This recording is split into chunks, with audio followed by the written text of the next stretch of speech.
Senhoras e senhores, sejam todos muito bem-vindos a Segue Info Brasil. Meu nome é Marcos Cavinato, criador deste canal, e hoje nós seguimos com nossa série dos Top 5 incidentes de nuvem, tratando do tema de abuso de IAM, também conhecido como Identity and Access Management, o gerenciamento de identidades e de acesso, mas que leva o nome em inglês mesmo. Identity and Access Management, IAM, é o termo que a gente vai usar. E o abuso de IAM pode representar um grave incidente de nuvem, e é isso que a gente vai entender melhor aqui. Antes da gente continuar, por favor, deixem o like no vídeo, se inscrevam no canal, isso é muito importante para quem cria conteúdo, e considerem também a possibilidade de tornarem-se membros clicando neste botão aqui abaixo de Seja Membro deste canal, ou Join, se tiver em inglês. O programa de membros permite que vocês contribuam financeiramente para o canal continuar existindo e criando conteúdo e entrega para vocês alguns benefícios, como grupo de WhatsApp, desconto em nossos cursos e até um programa de mentoria diretamente comigo. Senhoras e senhores, apertem os cintos que a diversão vai começar.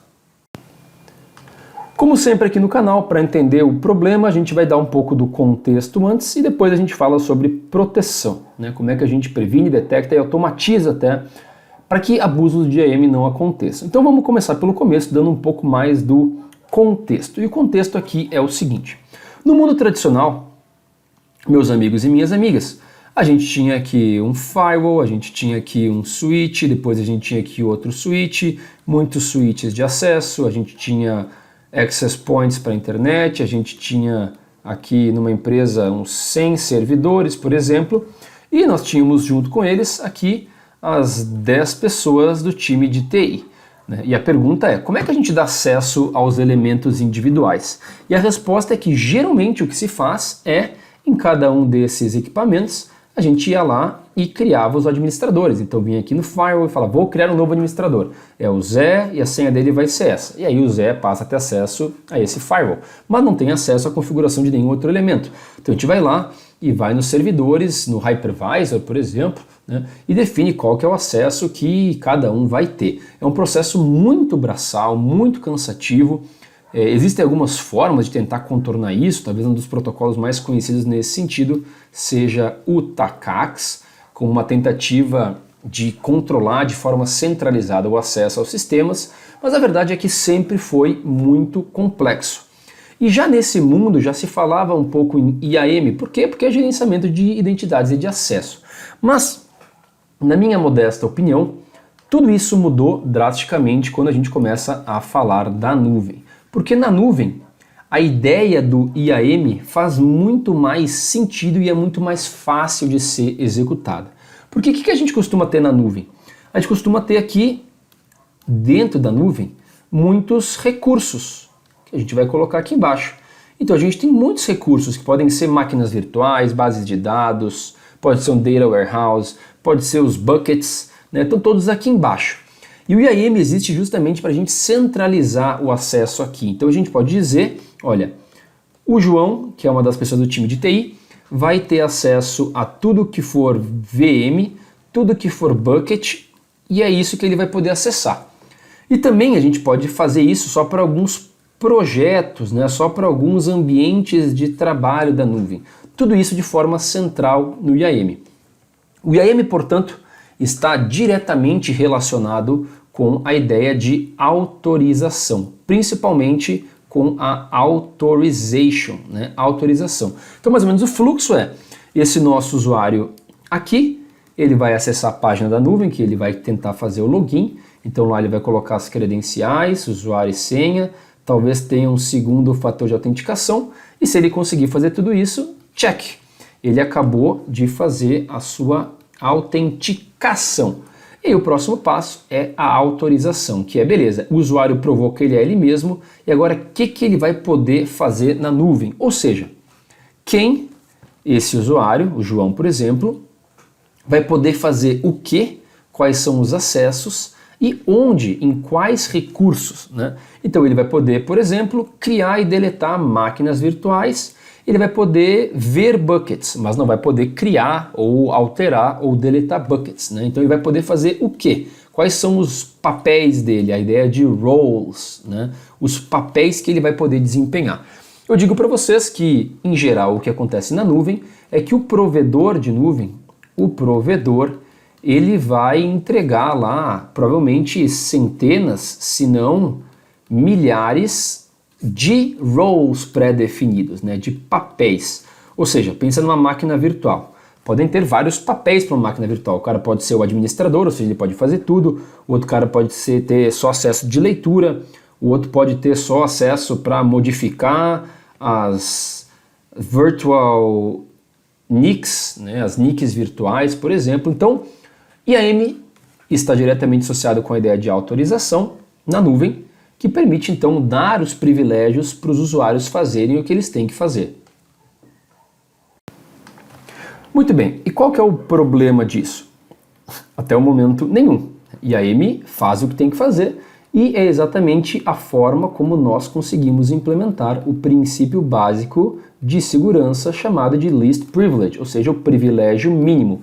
A ideia de que um usuário, para poder trabalhar, ou do ponto de vista de segurança, ele não deve ter nem mais nem menos do que o necessário. Ou seja, um usuário que tem mais privilégios do que o necessário, ele pode cometer não só erros, mas pode agir de uma forma indesejável, de uma forma maliciosa. Então, se a função desse rapaz é administrar máquinas virtuais, ele não deveria, por exemplo, poder ver buckets. Se ele está vendo os buckets, ele está tendo mais privilégio do que o necessário. E isso não deveria acontecer. E da mesma forma, ele não deve ter menos do que o necessário. Porque se ele não tiver os privilégios para fazer o que ele tem que fazer numa máquina virtual, ele não consegue executar o seu trabalho. Então, o least privilege é isso. Tem que dar o privilégio no nível certo. Poder mexer em máquina virtual e não mexer em bucket nesse exemplo, né? E aí, até aí, de novo, tudo bem. O grande problema é que, pela importância que tem... Que lindo que ficou isso, vamos lá. Pela importância que tem o tema de IAM na nuvem, quando o least privilege não é executado de uma forma correta, muitos e muitos problemas podem acontecer. A grande verdade, meus amigos e minhas amigas, é que o IAM ele é praticamente o coração do que se refere à segurança na nuvem. Porque é no IAM que a gente vai definir quem que pode fazer o que e aonde. Então é exatamente aqui que grande quantidade de erros podem ser cometidos. Por exemplo, imagina que a gente tem esse usuário que é um usuário que entende banco de dados, mas a gente colocou ele como um owner dessa organização de nuvem. Isso significa que ele vai poder fazer tudo o que ele quiser. Ele vai poder fazer o que ele deveria fazer com parte do seu trabalho com bases de dados de criação, por exemplo, mas ele vai poder fazer todo o demais na nuvem. Ele vai poder deletar bases de dados, então ele poderia facilmente deletar dados importantes para a organização. Ele poderia ter acesso também a buckets, e fazendo isso ele poderia entrar no bucket, dar uma olhada e encontrar dados extremamente sensíveis de clientes ou da empresa, estratégicos, e poderia depois tentar vender isso para fora. Então o grande problema do IAM é quando ele estiver mal configurado, geralmente dando privilégios maiores para os usuários do que o devido. Outra coisa que acontece com muita frequência, que é um problema sim, é adicionar usuários que sejam qualquer coisa que não seja da organização. Então imagina que a nossa empresa aqui é a empresa X. Então a gente espera que todo mundo que for adicionado aqui no IAM seja um usuário @x.com.br, porque representa alguém, né, dessa empresa, uma pessoa, um usuário da empresa X. O que acaba acontecendo muitas vezes por causa de pressa ou porque alguém vai ter que trabalhar de casa e não tem acesso, claro que agora até não faz tanto sentido isso, que todo mundo está trabalhando de casa, mas é que alguém vai lá e fala: oi, administrador, tudo bem? Adiciona aí o meu e-mail @gmail ou meu e-mail @hotmail, por exemplo, meu e-mail pessoal, só para eu poder fazer algumas ações ali na nuvem, e aí depois a gente deleta, né? E acabam nunca deletando.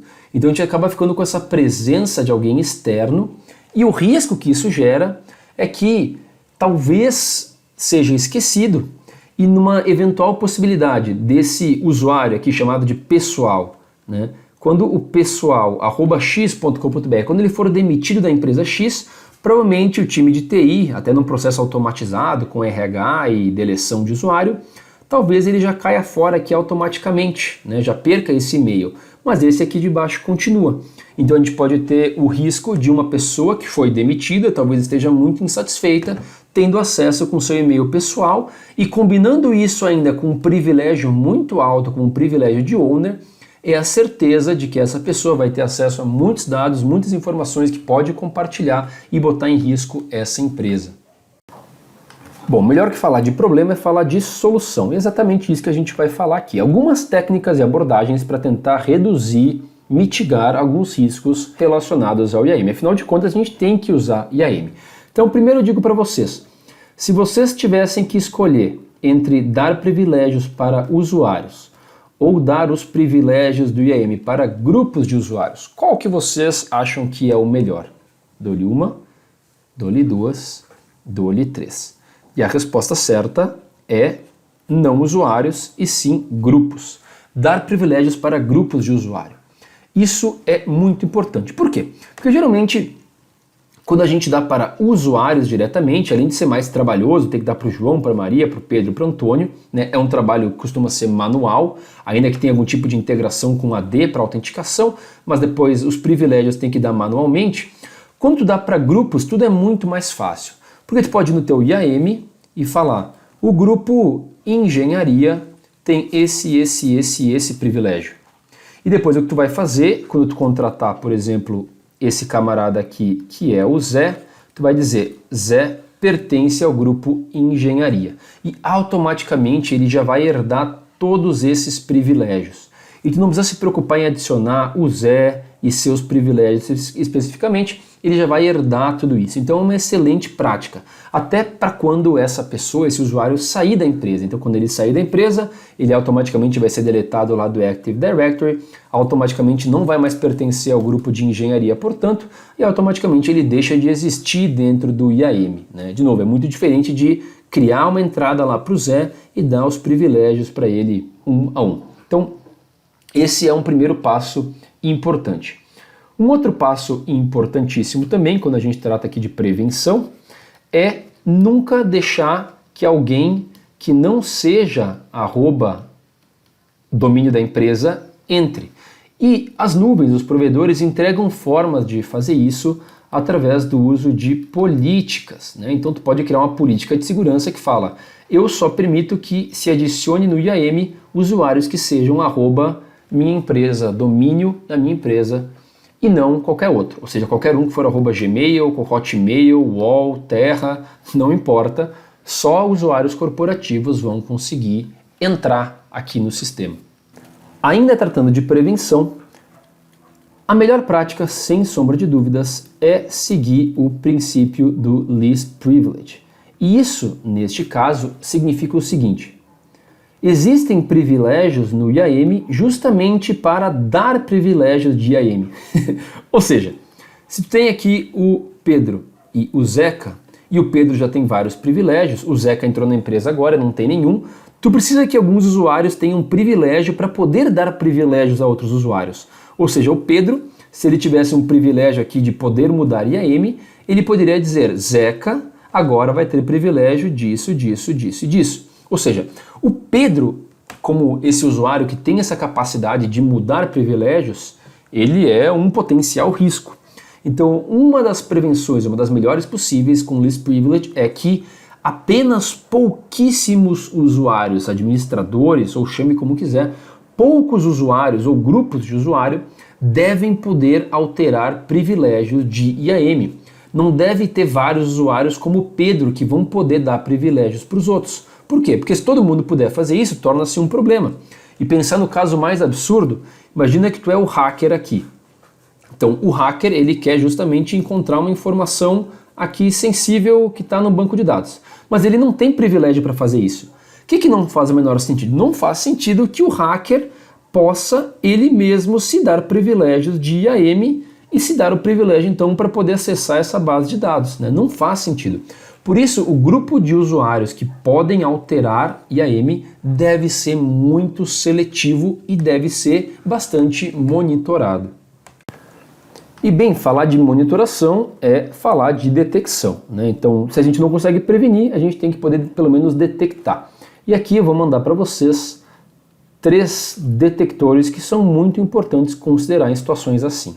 Primeiro, são detectores que detectam privilégios de IAM que sejam muito altos, muito elevados, né? Como um Project Owner ou um Project Editor, ou seja, privilégios que são muito altos e que por si só então tem que ser monitorados. A gente tem que saber quem são os usuários que têm altos privilégios e manter um olhar mais atento neles. O segundo é um detector que detecta qualquer usuário que seja arroba qualquer coisa diferente da empresa, ou seja, qualquer usuário externo, Gmail, Hotmail, outro e-mail, outro domínio, outra empresa qualquer. A gente quer ter visão disso justamente para ter certeza que esses usuários externos não estejam fazendo nada demais e que a gente tenha governança em cima dessas identidades. E o terceiro detector importante é alguma coisa relacionada a UEBA, né, que parece uma palavra muito feliz em português, mas é o User and Entity Behavior Analytics, ou seja, análise, né, ou analytics de comportamento de usuários e entidades.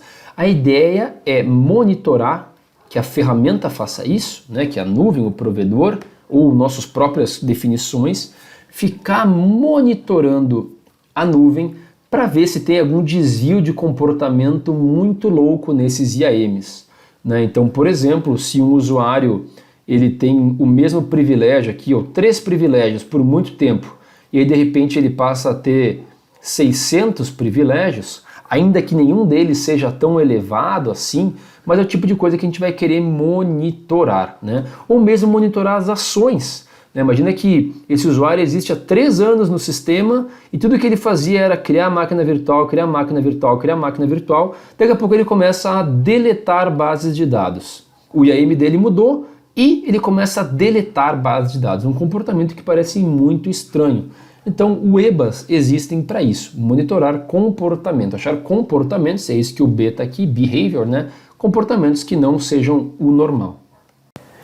E por fim a gente fala um pouco sobre automatização, algo que tem muita força na nuvem, né? Fazer coisas as a code, né? Como código, coisas que sejam mais scriptadas.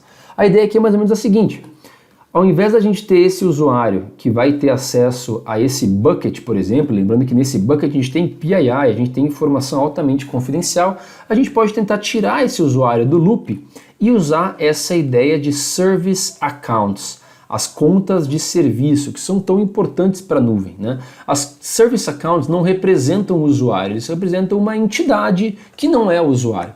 Então, ao invés de definir que o usuário vai ter acesso a esses buckets, por exemplo, a gente pode definir que as service accounts terão acesso a esses buckets. E a service account, justamente por não representar um usuário, ela consegue reduzir um pouco esse risco. Isso funciona para bases de dados ou buckets, por exemplo, mas funciona também, por exemplo, num Software Development Lifecycle, num ciclo de vida, para que seja Service Account que faça várias das ações aqui, fazer deploy, achar problema. Então a gente consegue até reduzir um pouco o erro humano e tirar privilégios dos seres humanos, principalmente quando se trata de informações altamente sensíveis.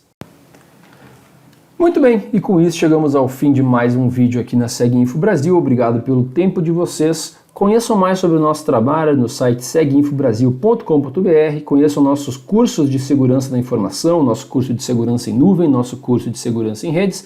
Não esqueçam de dar like, se inscrever e tornarem-se membros para nos ajudar. É sempre um prazer receber vocês aqui. Voltem sempre, um abraço e até mais.